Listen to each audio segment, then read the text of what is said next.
All right, you guys. Hey, it's my last day here in Chicago. I'm gonna leave tonight on the bus, head back to Memphis. But I got some cooking done. If you guys want to check it out, I'm gonna bring you guys over here. And what we got here is I'm cooking some etouffee. What we got here is a nice dark roux. It's getting darked up. You really want to keep an eye on your roux.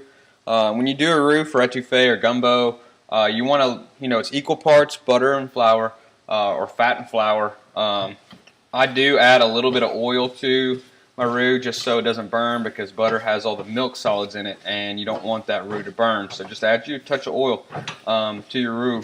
I actually just made this roux out of just oil and flour, and then I'm taking, as you can see, I got sausage in there. I'm taking some of the fat from the sausage. It's a kielbasa sausage, which is a Polish sausage. I'm taking some of the fat, rendering it out into my roux. I made it extra thick, a thicker roux, knowing that I'm going to have the fat from the kielbasa come out when I cook the etouffee. So I got my veggies chopped for the etouffee.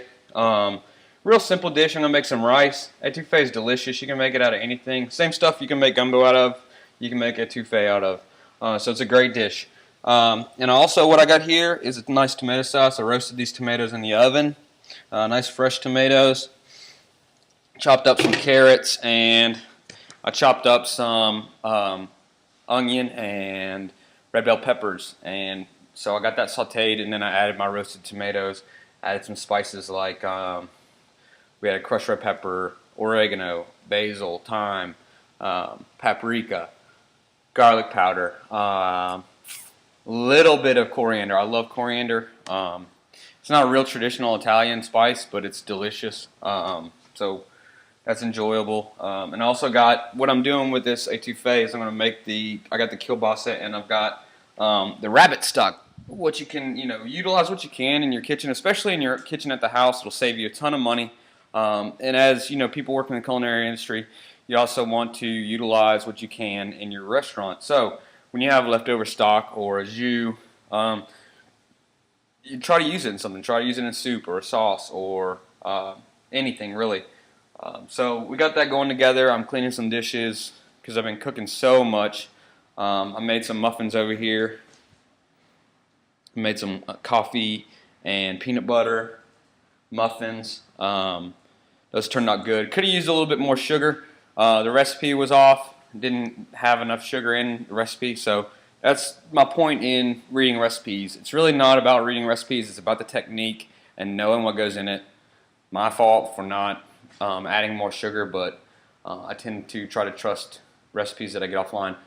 So learn your lesson from me, and don't trust the recipes online, and learn the technique alone, and that way you can just add whatever. So my roux is getting close. I'm going to go ahead. We talked about this in class, in one of my classes. For those of you who missed it, a sauté sange is where you take your roux, your butter and flour, and you're going to add your veggies to it. And you're going to saute. The sauté sange is actually the method of cooking your vegetables in your roux. So that's a method you can utilize if you're making something like this. If you're making a bechamel, you can do your sauté sange like that. So that's it. I just wanted to show you guys real quickly what I was doing on my last day here. I am cooking, and last night we had I didn't post any pictures of it, but we had kielbasa, grilled kielbasa, and that's what I'm using in the etouffee is the kielbasa. We had grilled kielbasa, grilled squash, yellow squash. It was delicious. We did that whole. I just cut it in half and grilled it whole, and then we did some sauteed green beans, and I made a potato salad. What I did with potato salad's so easy for you guys. Make you some hard-cooked eggs. And notice I called them hard-cooked, and they're not boiled. You do not want to boil your eggs. You want to bring them up to a boil and then turn it down to a simmer. And it's a real simple method for the hard-cooked eggs. Once you bring it up to a boil, turn it down to a simmer. Let it simmer for about 5 minutes. Then turn it off and cover it for a couple minutes, 2-3 minutes. And then what you want to do is drain that water off. Let me go stir this real fast. What you want to do is drain that water off and get some ice in that water, or get some ice with the eggs. before you put it in the eggs in the ice water, make sure you want to make a little crack in the egg. After you cook them, you want to make a small crack in the egg so the ice water can get around inside the shell and around the egg, and it will make your life easier as far as peeling the eggshell afterwards. So do that and then hit it with some ice water, and that's called shocking. We talked about that in a couple classes. You can shock your vegetables, you can shock shrimp after you boil them. After you do a shrimp boil, you can shock them in some ice water. You can shock pretty much anything. It's a pre-cooking method. It's like blanching, but you really want to have some really nice ice water to shock that in. So what I did was I cooked the eggs, and then I shocked them, and then I peeled them, and then I gave them a nice chop. I had my baked potatoes that I had baked earlier, and then I sliced those potatoes in half, and then I took a spoon and gutted them out. You can save those potato skins and fry those or bake them, and then stuff them with whatever you want to, cheese, bacon. We did, I think in our 6th period class, we put some chicken and cheese on top of those potato skins, and they were delicious. So utilize everything. After we gutted the potatoes, I chopped the potato guts and put those in with the eggs. I added probably about 2 tablespoons of black pepper mayonnaise made out of olive oil, which is delicious. Thank you, Stephanie, for having that. And then I added about a tablespoon of mustard. So 2 tablespoons of mayonnaise to 1 tablespoon of yellow mustard. I chopped some red peppers for that potato salad. You can put bacon in there. They actually do a traditional German potato salad, which is a hot potato salad. It's a little bit sweet, but they heat up the butter, and then they add bacon, and then the potatoes, and then the eggs, and then they throw the potatoes in with all that hot mixture. That's a hot German potato salad, but I did a cold potato salad, which was exquisite. So the grilled kielbasa, grilled squash, potato salad, sauteed green beans was an excellent dinner last night. After we got our tattoos, we went out to Libertyville, Illinois, and got some tattoos. I got a couple of culinary tattoos. You guys can see them when I get back. I did one quote from Julia Child, which was one of my favorites to watch when I was a small child on PBS. She's passed away since then, but you can certainly look her up online, and she's got great cooking advice. She's very cool. She's funny. She's just a really average person that just knew how to cook. She's got a great story too. Like, look up her story. But this quote says, "No one is born a great cook. One learns by doing." And that's what I want to express to you guys.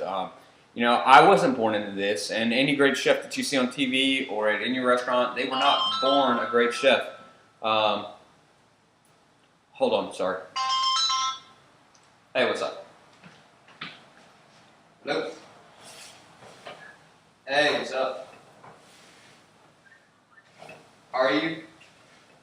Let me knock this video out. I'm doing a video right now, and I'll call you right for like 2 minutes. I'll call you right back. Less than 2 minutes. All right, bye. All right, sorry guys. Telephone call, very important, ultra important. So look up Julia Childs. No one is born a great cook. One learns by doing.